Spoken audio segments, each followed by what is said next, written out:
She utilizes so much labor that it could drastically affect her entire business plan and cause her hotels to close. Bonkers. Are you on? Which side are you on? All right. Goodness gracious. Okay, so here's the last thing that we're going to talk about. This is the new Department of Labor rule about overtime exemptions. Okay, so the standard is that you have the rights, and your employer must pay you over 40. It must pay you time and a half if you work over 40 hours in a week. Okay, that's kind of the standard. But then there are exemptions from that. And so one of those exemptions is the professional employee exemption. And it's basically that, look, if you have job duties that are kind of related to, you have all this, independent authority, you have a certain amount of independent authority to manage the administration of the business, and you're on salary, meaning you get the same amount of pay every 2 weeks, same amount of pay regardless of how many hours you work. Theoretically, whether you go above or below whether you go above or below this number that I'm about to tell you, whether you go above or below 40 hours in a work week, you get the same amount of money. But if you ever talk to anybody on salary, they'll tell you that they never work less than 40 hours a work week. It's always more than 40 hours in a work week. But that's not something that they'll tell you at the beginning of the job. And so that's one of the ways that they get away from overtime, is they say, look, this is a special kind of employee, and they're on salary, so we don't have to pay them overtime, and that's in the law. But one of the, another restriction on that exemption, one of the restrictions on that exemption is the salary must be right now over $35,568 a year, right? So if you are an employee under $35,000 a year, you make less than that per year, you cannot be exempt from overtime laws. That's not legal. It doesn't matter what you do at your job. If you're employed and you make less than $35,000 a year, you're entitled to overtime, and they must give it to you. But if you make over $35,568 in a year and you meet all of these job descriptions, then you can be theoretically exempt from overtime. You don't have to be, right? I make, significantly more than $35,000 a year, but I'm an hourly employee. I get paid by the hour, so if I work over 40 hours in a work week, then I get overtime. If I work less than 40 hours in a work week and I don't take any accrued leave, then I don't get paid, right? I'm an hourly employee. Okay, so the Department of Labor is seeking to change that salary threshold from $35,000 a year to $55,068 a year. So they're dramatically increasing this salary threshold. And so once this rule goes into effect, then if you make under $55,000 in a year, no matter what your job duties are, you have to be paid overtime if you work 40 hours in a work week. You cannot be exempt. So, as you can imagine, a lot of business groups are really up in arms about this. And so there was a hearing on this in the United States House of Representatives, which is controlled by the Republicans. And they had a hearing about this and saying, oh, this is so scary. So scary. And so my stocks are quaking. Yeah. My stock options. And, the overtime rules are meant to discourage overtime. Like it's, in addition to giving the employees who work overtime a premium for their efforts, it's also meant to, part of it is meant to be a punishment to the employer, to the boss, right? Because you should not be, as an employer, routinely working your employees over 40 hours in a work week. So, you have to pay this penalty, right? And so that's one of the that's one of the reasons for these regulations is to punish employers. And one of the guests of the hearing for the Democrats explained why that's important by explaining the effects of overtime on employees. And make no mistake about it, excessive overtime is dangerous for workers, leading to cardiovascular disease, stress, depression, increased alcohol and tobacco use, and mental health issues. It can also lead to increased absenteeism, low productivity, low morale, and higher turnover, all of which are significant costs to employers and make their workplaces less attractive to their current workforce for potential job candidates. And make no mistake. So, there you go. And it's obvious, you know, I think everybody has worked more than 40 hours in a work week at some point in their life, and you recognize that sucks ass, right? That is not fun. And so you can imagine if you're subjected to that week in and week out, that it's going to be detrimental to your health in a variety of ways. And so this is the group of workers that we're talking about in this hearing. The group of workers that works so much that they work over 40 hours in a work week. That's the only people implicated by this discussion, right? And so because that's the subject of this hearing, it is clear that Representative Virginia Foxx does not know where she is because this was her opening remarks. Unfortunately, what Ms. Conti was talking about is there's just a lot of people in this country who don't want to work, period, and want somebody else to take care of them. And that's not what this country's all about. What we need, we have great opportunities in this country for people to be successful if they want to work hard. That's absurd. How stupid. Like we're in Don't want to like, work over 40 hours. Like, yeah, what are we talking which about? room was she in? We're not in a hearing about unemployment benefits. We're in a hearing about overtime. They don't want to do 7/12s, Jacob, okay? That means they're lazy. Yeah, it's insane. Dang it, for under 55 grand a year. So it's bonkers, in the context of the discussion that we're having, because the discussion is only relevant to people who work over 40 hours in a work week. Okay, so this is just a silly thing, but it's also a silly thing in general. People say this a lot, even though it's a lot totally nonsense. Because look at this: prime working age labor force participation rate. Okay, Google that. Google that. Okay? The prime working age is 25 to 54. Currently, the prime working age labor force participation rate is about 83.34 or 5%. 83 point something percent, give or take. That means that more than 8 in 10 people who are working age are in the formal economy, right? These are people that the government is tracking. Over the board, yeah. This is not, this is not like mothers taking care of their children. This is people who are getting a paycheck every week, 83 point something percent. There have only been, in the history of the country, like 6 years where more prime age working people are working. Only 6 years. In the entire history of the country, since 1776, there has only been like 6 years where we have had more prime working age people in the workforce. So this is just such a silly thing to go around saying, because it is so unreflective of reality as to be absurd. And those 6 were like in the 90s or something. Which is, historically not a great time. The 90s, right? How old is Virginia Foxx? Let's Google that for a second. We gotta figure out where this brain came Foxx age. Let's see what okay, she's 80 years old. She was born in 1943. That means she was 25 in 1968.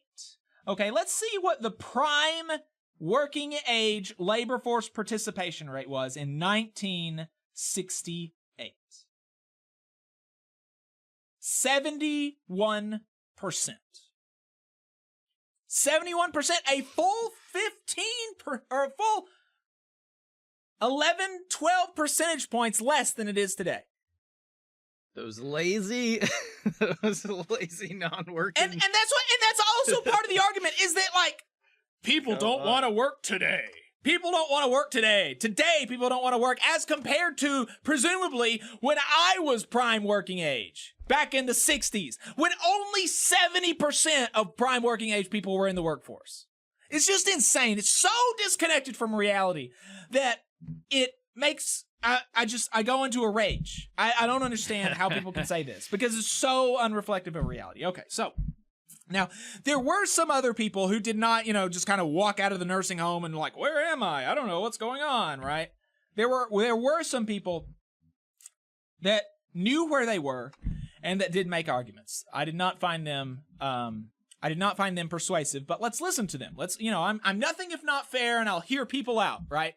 So let's listen to one of the first arguments from the Republican side of the aisle as to why this new rule would be bad. First, the proposed rule rejects 85 years of Department of Labor practice and would transform the salary threshold into a completely unprecedented regulatory device. Since 1940, the department's regulations have consistently embodied the principle that the purpose of the salary threshold is to screen out obviously non-exempt employees. Weeding out those individuals avoids the department, employers, and workers wasting time analyzing job duties of employees whose pay is so low that there is little chance that they would satisfy the duties test for exemption. The department has repeatedly cautioned that the salary level must not be so high as to exclude a substantial number of workers.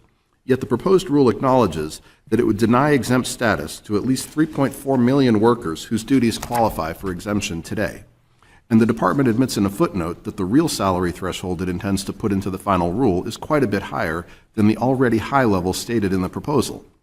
In short, the proposed threshold of more than $55,000 per year would, for the first time in the nearly century-long history of the FLSA, transform the salary threshold into an entirely new regulatory tool, one that operates to deny exempt status to millions of workers whose job duties qualify for exemption. Wow. That's pretty crazy. This guy is claiming that the salary threshold would be so numerically high as to completely alter the name of the game, so to speak, right? It's creating a completely new regulatory burden, doing something that's never been done before because this new salary threshold is so high, right? This is totally... this is just brand new. Never happened before. This is so, out of line with everything else that's come before it. So, you hear that first and you're thinking, okay, well, maybe I agree with the regulation, but that's something I want to think about, right? Is this such a big, departure from, historic trends? That's kind of, it's something that we want to chew on for a little bit, right? And so one of the guests that the Democrats brought, they chewed on that, and here's their response to that argument. By raising the salary threshold to $55,068 per year, DOL will provide new and enhanced protections for approximately 3.6 million people who are now working more than 40 hours per week for free. By historical standards, this is actually a rather modest threshold. In 1975, 63% of full-time salaried workers were covered by overtime protections, regardless of their duties. Today, that share is a mere 9%. Had the relevant 1974 salary threshold for the current duties test merely been updated for inflation, it would stand at nearly $68,000 per year. Hey, 5 seconds. Just wanted to say that this is only possible because of our donors. If you want to see more of this, then consider donating yourself at tvlr.fm/donate. I mean, this is anytime you hear an anti-worker politician or think tank freak or employer say something that makes it sound like their arguments are reasonable, that maybe the workers are asking for too much, or maybe this, pro-worker thing is not actually so good. You just never believe it, because it's always almost bullshit, right? I mean, can you imagine being so... having the gall to know... There's no way that he doesn't know that. There's no way that he does not know that the $55,000 threshold is actually historically modest. And he's out here making the claim that this is the opposite of that. It is historically immodest. It is making history because of how high it is. I mean, just a lie. Literally a lie. This guy. Okay, so first argument, not super persuasive because it's a lie. So, look, if you're not telling the truth, it's difficult to be persuaded. If someone knows the truth and you're not telling the truth, not going to be very persuasive. Okay, so here's another argument, and this argument comes from the employer, the owner of a bunch of hotels, right? And so this is, hotel industry is, extremely... is known for nothing if not its good treatment of employees, right? And so I'm sure that she's gonna have a good argument. Let's listen to that. I'm here today to explain my perspective as a small business owner and a hotel operator, and to describe how the Department of Labor's proposed changes to the overtime rule will have devastating effects on my business, my employees, and the lodging industry. It is critical to note that the proposal does not simply increase salaries for few employees at a marginal level. Rather, an up to 70% increase will drastically impact the entire business plan well beyond compensation. We expect not only a significant jump in direct staffing costs, but also substantial increases in associated labor costs, including payroll taxes, federal and state unemployment taxes, insurance, and none of which seems to be included in much of the discussion. In order to handle these increases, employers will be forced to take actions that we do not want to take, including actions that could set workers back in their careers. The last thing small business owner wants to do is to lay off their employees. Unfortunately, some hotels may be forced to do so because of this new rule in order to stay in business. So if you feel like really slimy after listening to that, you're not alone. I did too. Because think about like the ramifications of what she's saying. If it's true, think about if it's just grant her the benefit of the doubt that it's true. Because in all actuality, probably also a lie, right? Because this is always the argument against anything that would benefit workers.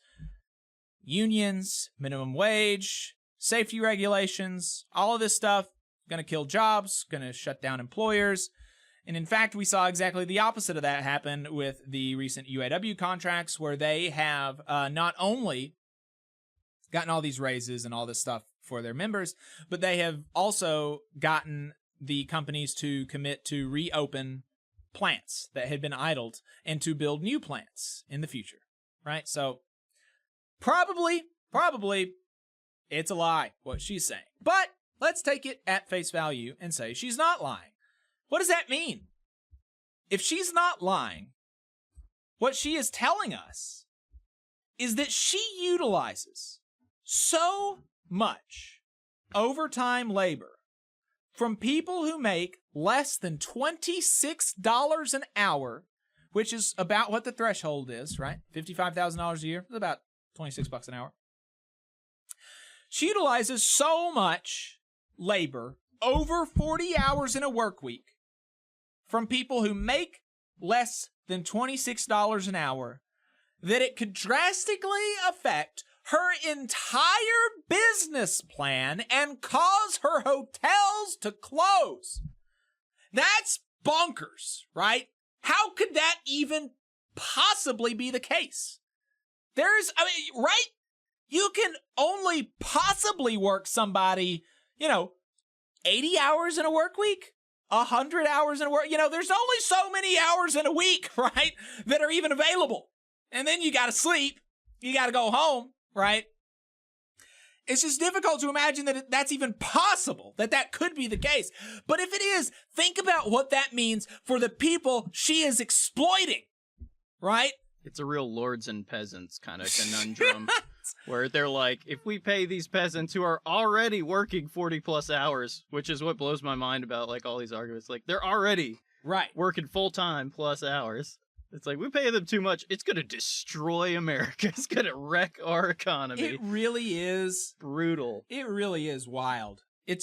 That's just wild. I mean, that's kind of a really like showing your ass moment if she's telling the truth. Because that, you know, we need to exploit harder, guys. Yeah. So we can't exploit less. I mean, all that does is just kind of underscore her wickedness and, you know, all that. Okay, so, look, that's an argument. Again, not convinced by it. Not very convincing. Just makes me think that she's a bad person. So, okay. So here's another argument. Here's another argument that this woman has. Let's hear that one. The department's effort to implement automatic updates to the minimum salary threshold will create immense problems for the hoteliers, especially regarding financial projections and their ability to plan for the future. According to the proposed rule, the automatic updates will occur every 3 years, regardless of economic circumstances at the time, which means that the threshold will be updated even there is an economic problem exists.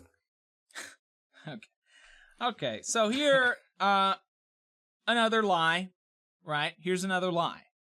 The lie being that, oh, if this updates every year, that's gonna make my financial projections go crazy.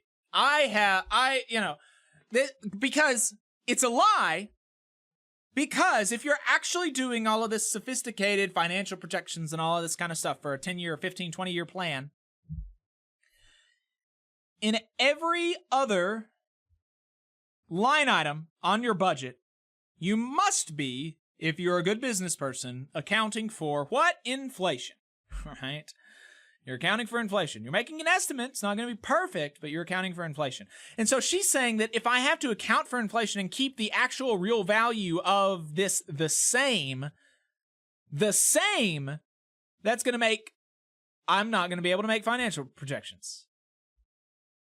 I mean, that's obviously a lie, right? The 1% raise is a lot easier to calculate, so that's what they're going for. It's so... How do people say this? Just in front of Congress, right? In front of their employees. In front of their employees on national TV. Like, I'm just going to lie to people, and that's how I want to get my way. I'm going to lie. And so, look, here's a more diplomatic answer to her argument. Well, actually, ma'am, if the overtime threshold is set at what seems like a static amount, it actually is a changing amount, because every year it erodes and it means less in terms of absolute dollars. So whether we index for inflation, which just keeps the status quo, or we set a number that erodes every year, it is a number that continues to change in effect and in reality every year. It's detrimental to workers. I mean, we saw that period from 1975 to 2004 when there was no change of a threshold. The Trump administration signaled that it planned to revisit the threshold every 3 years, acknowledging that that is a best practice. But of course, we haven't been able to revisit it that quickly again. The administrative process is, by definition, time-consuming, expensive. It's fabulous government practice to do something that is efficient, that keeps things steady for workers, and again, keeps things steady for employers. I've been doing this work for 30 plus years, and I've testified at a number of these hearings before, and what I always hear from my colleagues in the business community is they want to be able to plan. They want predictability, and they want bright line rules. Well, this rule gives them a bright line threshold and the predictability that every 3 years there will be modest increases that just keep pace with costs. And if we're in a recessionary period, in fact, there would probably be no increase, or there might be a decrease, in fact, in the threshold. So there you go, right? Because no matter what you do, there's going to be a change. Either you're going to change the number and keep the value the same, or you're going to keep the number the same and the value is going to decrease every year. So those are your options. And obviously, the most fair thing to do is to continue to keep the value the same. And what another argument that she says, the business lady's like, oh, look, if there's an economic downturn, it'll be updated. Oh, isn't that so scary? It could also decrease. The threshold could decrease if we're in an economic downturn and deflation happens and we get 20% deflation. Okay, obviously, the threshold would not increase.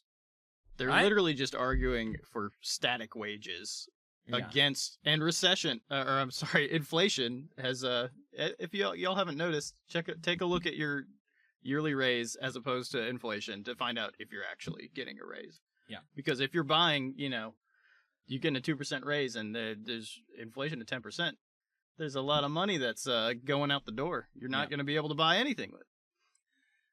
So, look, we're knocking down these arguments one by one. We've got two more, and this one is kind of the funniest one that I have that they had during this hearing. So let's play that. And one of the changes will be that the employees that they have for 10, 15 years who are on salary employees who feel like they are part of the business, they're part of the winning team working together, will have to be moved to salary. And that's in my opinion, demoralization for our employees. And I don't think, as a business owner, I want to take that step. And I don't think my employees would be happy with that action either. So it's a lose-lose situation on both sides when it comes to the employers and employee. Yeah, I didn't even think of this question, but as you're talking this through, I'm thinking of my previous career, and most of my career I worked as an IT professional, and a lot of my salary probably would have fallen under this new rule, and I would have seen it as a demotion. I know that people may not understand that, but I would have seen it as a demotion because I enjoyed, as a salary employee, not having to clock in and clock out, right? Not having to have every minute of my day tracked. Because I think that at the end of the day, the employer and I had a relationship that you do the work, you get paid. Regardless of how much time that you're here. And so if you can... Yeah, I'd like to just add one more thing. We're not looking over the shoulders for most of our team members, and I call them team members when I'm with them instead of our employees, because they are part of the team. We're not looking at, okay, what time you're coming in, what time you're leaving. I'll give you a perfect example. This morning, when I was up, 6 in the morning, I received a text from one of my employees. And I have the text saying, hey, I need to leave 1 o'clock today. Is it okay? Because she's changing her apartment from one apartment to another location, and they have people helping today. Now, this was not something that was expected. It was a last-minute thing. So the stuff like this happens, and I want to say not like once in a while. I would say weekly basis if somebody's, has to go to doctors or so they have to pick up their child. There's so many examples that I can give you that us as a business owners, but because our relationship with our employees is so close, that they also know that Jagati is never going to say no, because she knows that how important the family and your medical situations are. So I think a lot of this relationship would change, and I think that would be a devastating, especially for me as a business owner, to see my employees in that position, and to see my business in that position as well. Yeah, so here's something that may make her feel better. You can still allow your hourly employees to take the day off if they have to go to the hospital. Not illegal under this rule. Wowzers. Yeah, not illegal under this rule. And just, what a silly thing to say that, you're not going to let them go to the hospital or something? Like, what's going to change, lady? Well, but also, Come on, lady. Like, it's like, Don't be mean. I would consider it demotion. I would consider it a demotion if I got more money. I mean, just what it's difficult to even have a response to that because it's so silly on its face. Like, I would feel that sucks. hurt If they demoted me and paid me more, I'd be so pissed. I'd be like, wait, you're taking responsibilities and giving me money? Does that happen? Don't throw me in the briar patch, Brer Fox. I would hate to go in the briar patch. That's my least favorite thing. So there we go. So went through the arguments. Not very convincing. Workers deserve overtime. That is still my stance after reviewing the hearing. All So- this to fight against people already working 40+ hours. They're already putting in the sweat. Crazy. Already putting it in. Absolutely crazy. You just saw a clip from the Valley Labor Report. We are live every Saturday morning from 9:30 a.m. till 12:30 p.m. And we pride ourselves on keeping all of our content free to everybody so that we can talk to as many working folks as possible. If you support the work that we're doing, you think that it's important, you think that it's good, then consider making a monthly contribution to the project, and you can do that on our website, tvlr.fm.